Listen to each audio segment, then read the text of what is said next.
For the last 5 years, the world's best surfers have come to France to compete in the Pro Anglet.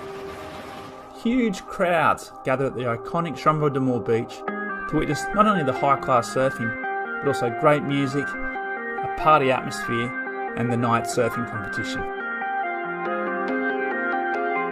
For the competitors though, this is high stakes and big pressure to entertain in front of all those French fans. There's only one goal for these guys, and that's to win.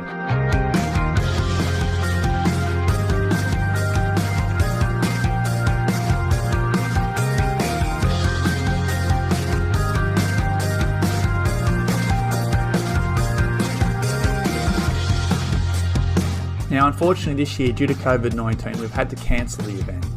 And we're not going to lie, that sucks. But we're also not going to wallow in our misery. There's too much gold over the last 5 years to do that, so we've created a 5-part web series. We've got all the highlights, all the surfing action, but also we've gathered some of the key players together and just had a chat. Former winners, great international surfers, and of course hometown heroes about what it means to compete down there at Anglet. Now, sometimes the Wi-Fi is a little bit dodgy, sometimes the iPhones are cracked screens, but what stands out is that these guys love this event, they love this little corner of France, and they love the people that come and watch the surfing. So more of those guys later. What we want to do now is just enjoy a really unique celebration of surfing. Sit back, press play. This is the Pro Anglet.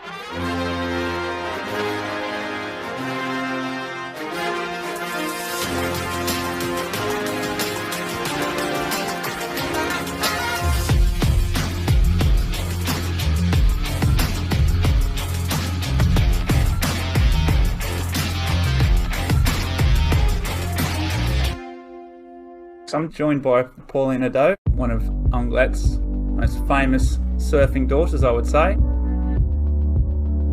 And we're here to talk about the Pro Anglet. Pauline, you obviously won the event in 2015 and became runner-up a few years later. So you're in a good position to see how much sort of Anglet changes when the event is on for that week. So many of the best US surfers come and train in Anglet. It's good to see that level of surfing. It's in the middle of the summer, so there's always fun waves, and also everyone is in Europe at that time of the year, so everyone is stoked to come over, and I think the level has increased so much in Europe the last few years.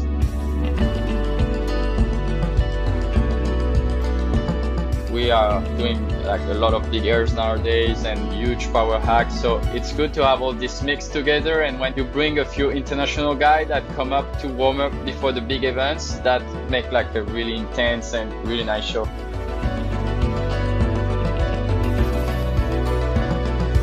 Talking about those big airs, last year you qualified for the Red Bull Airborne. I felt so stressed to be out there with all the best aerialists. I was like, okay, this is my time to prove myself that I deserve this spot.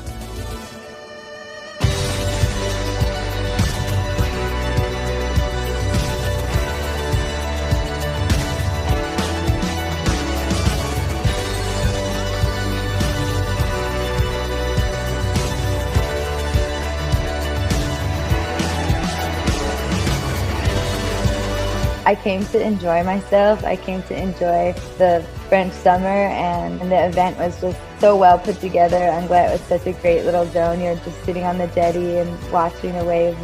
There's concerts, there's music, there's everyone eating out. It's a real festival, isn't it? It's not only a competition. Many people come to Anglet to enjoy the surf, to enjoy the coast, for living the dream of surfing, or make party, and good time in and out the water. Is there one moment or one move or one night that stands out for you in particular? Yeah, well, it's been a lot of nights, but I won't talk about it. It's always good to compete, but it feels like we are kind of like just, having a week, it's just surfing and having fun, which is really nice. And it's one of my favorite places on the calendar by far. I don't know, I just love France, beach breaks, and summertime too.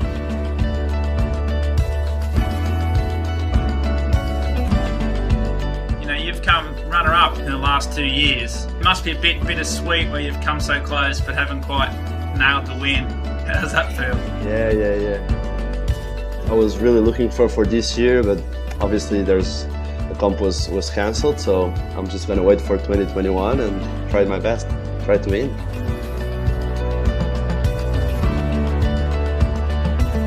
In the next episode, we take a look at the huge crowds that the Pro Anglet attracts and how these passionate French fans make all the difference too.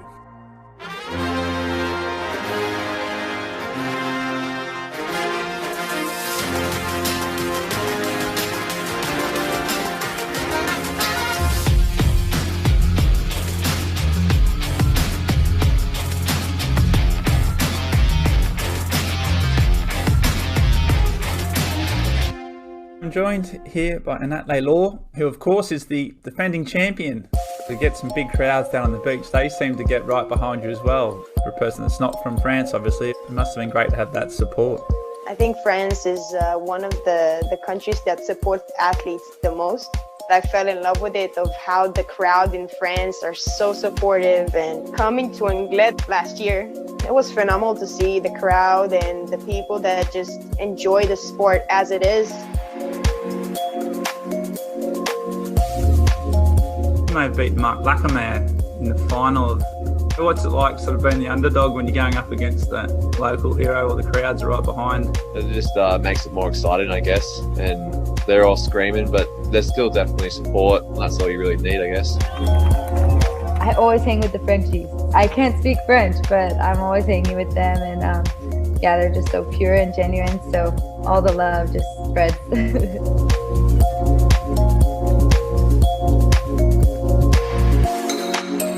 There's always massive crowds down there, isn't there? So does that help with the type of surfer and competitor you are? I like to show good surfing to the people around. So when you have the French crowd around, they are all cheering for you. It gives you a lot of motivation.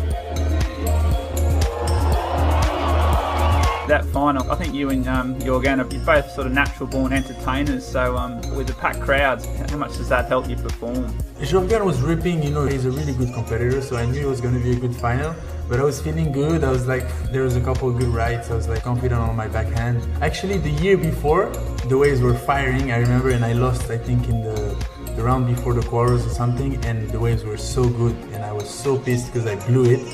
I got the waves, I got everything, I just kept falling. I don't know, the stress maybe of my friends and stuff. And I said to myself, next year I need to do better.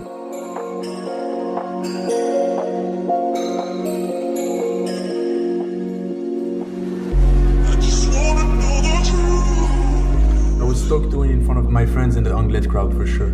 Having watched you over the years surf and the events, I reckon you thrive on a bit of pressure and a bit of crowd noise. You're pretty sort of bit of a showman, I would describe you as. Do you think that helps so much?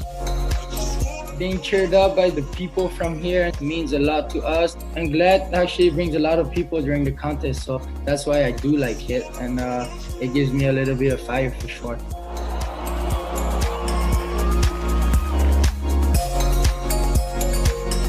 In 2015, where the waves are absolutely pumping, you were surfing in a heat and you got some incredible barrels. I think you got a 9.6. And the crowd went crazy. One of the best times of my life. My first time that I make the WQS, I have no pressure and the waves are perfect. There is all my friends on the rock. When the set's coming, all my friends are like, yeah, it's coming, it's coming. And I'm so lucky because I can catch two perfect waves.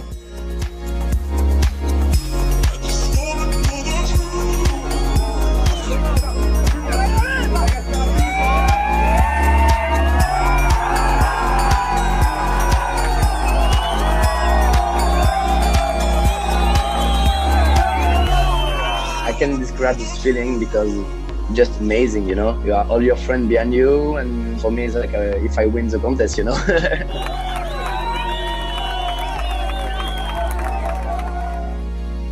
In the next episode, episode 3, we look at Le Surf de Nuit, the night surfing event, one of the great innovations of the Pro Anglet.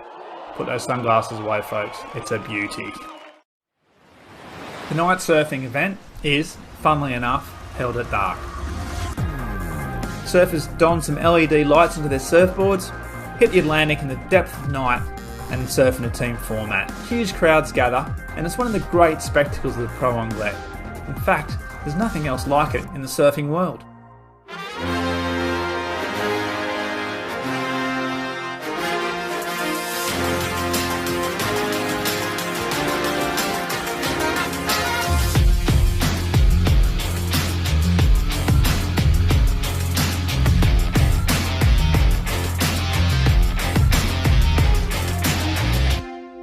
It's like summer in France, you know, it's pretty much the best time of the year. It gets dark at like 10 p.m., 10:30, so everyone's on the side walking by the sea, watching, and they come have dinner at like 8. There's people, you know, drinking beers, there's activity, there's concert, and for the people that don't even know surfing, they come, they walk by, they watch, they're like, wow, you know, they get excited and, you know, intrigued.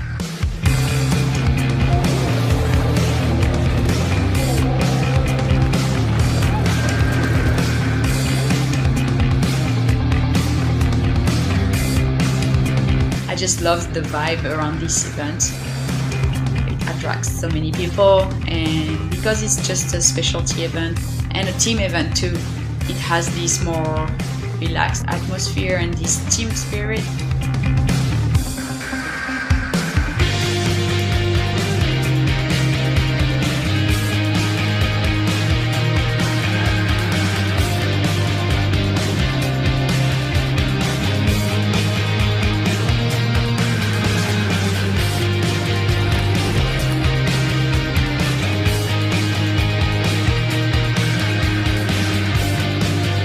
When there's like big events like that in town, you always want to be there and make a good show for everyone.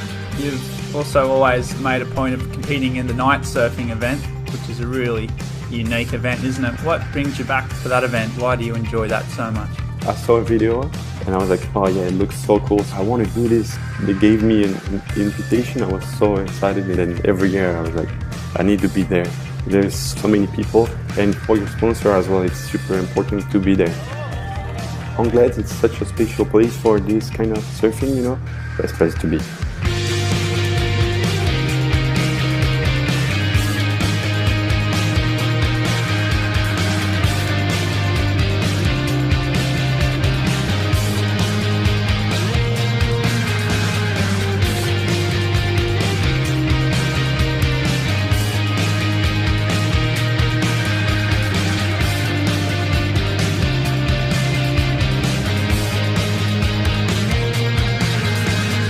It's not something that you do normally at home, is it? So, or anywhere. So, how weird is that?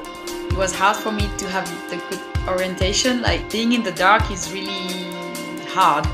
Even though we have the LEDs on the boards and the lights to see the waves, it's pretty challenging, I have to say.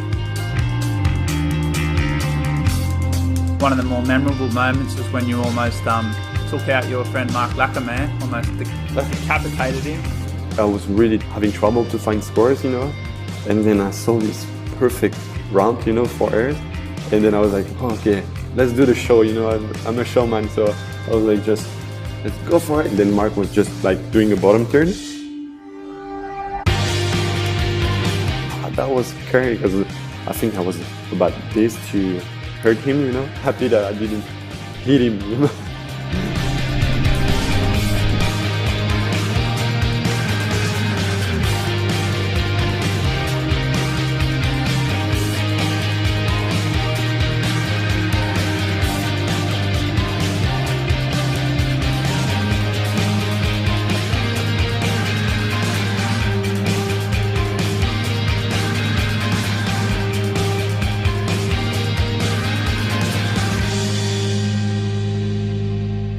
Next episode, episode 4, we look at the waves, and spoiler alert, this event has been blessed with pumping waves each and every year.